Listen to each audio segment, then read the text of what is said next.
இஸ்லாமுக்கு தாராபுர chilli செய்ய போகிறோம். அதுக்கு எப்படின்னு நம்ம பார்க்கலாமா? ஃபஸ்ட்டு கறி வேக வச்சு எடுத்துக்கணும். இஞ்சி, பூண்டு, ஜீரகம், மஞ்சத்தூள் குக்கரில் போட்டு 2-3 விசில் விட்டுக்கணும். எடுத்ததுக்கப்புறம் அதை பிச்சு போட்டு மிக்ஸி ஜாரில் இஞ்சி, பூண்டு எல்லாம் போட்டு அரைச்சிட்டு கறி பிச்சு போட்டு அதை அரைச்சி எடுத்து வச்சிட்டதுக்கப்புறம் நம்ம தயாரித்து வச்சுருக்கோம்ல, தயாரித்து வச்சுக்கிறோம்ல மாவு, கார்ன்ஃப்ளவர் மாவு, மைதா மாவு, கஸ்தூரி மெத்தி, மிளகாத்தூள், கரம் மசாலா, உப்பு எல்லாம் கலந்த கலவையை நம்ம போட்டுக்கணும். சில்லி பவுட்ரு, அதான் சில்லி பவுட்ரை போட்டு நல்லா கலக்கிறதுக்கப்புறம் இது எண்ணெய் காய வச்சதுக்கப்புறம் சில்லி பொரித்து எப்பவும் போல் சில்லி பொரித்து எடுத்துக்க வேண்டியதான். அதை தாராபுரத்து சில்லி.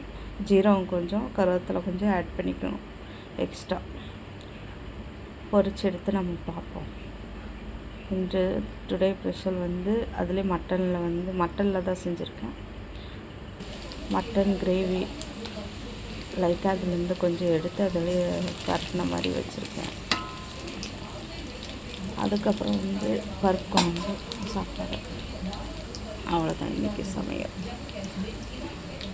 வாங்க சாப்பிட்லாம். நீங்களும் செஞ்சு பார்த்து எப்படி இருக்குதுன்னுட்டு ஃபீட்பேக் அனுப்புங்க. அஸ்ஸலாமு அலைக்கும். இத்தனை நாள் வீடியோ போடாமல் இருந்ததுக்கு மன்னிச்சுக்கோங்க. நீங்கள் அதிகமாக பார்த்து ஷேர் பண்ணுங்கள். பாருங்கள், ஏதாச்சும் இருந்தாலும் கமெண்டில் சொல்லுங்கள், நான் திருத்திக்கிறேன். உங்கள் வீட்டு பிள்ளையா என்ன நினச்சிக்கோங்க, உங்கள் வீட்டு பிள்ளை தான். கமெண்ட் பண்ணுங்கள், ஷேர் பண்ணுங்கள்.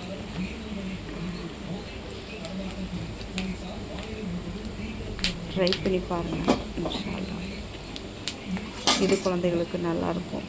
தாராபுரத்து சில்லி செஞ்சு பார்த்துட்டு எப்படி இருக்குதுன்னு சொல்லுங்கள்.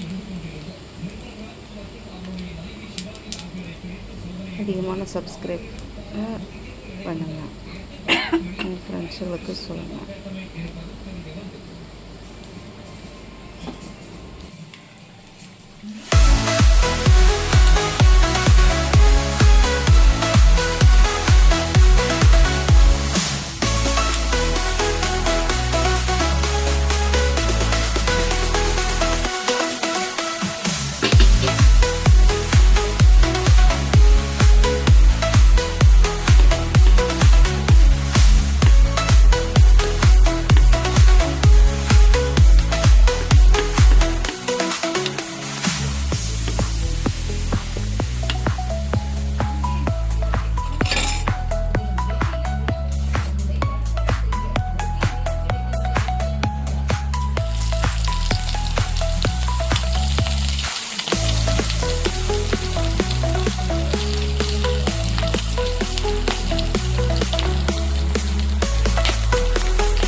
தாரப்பரட்சி.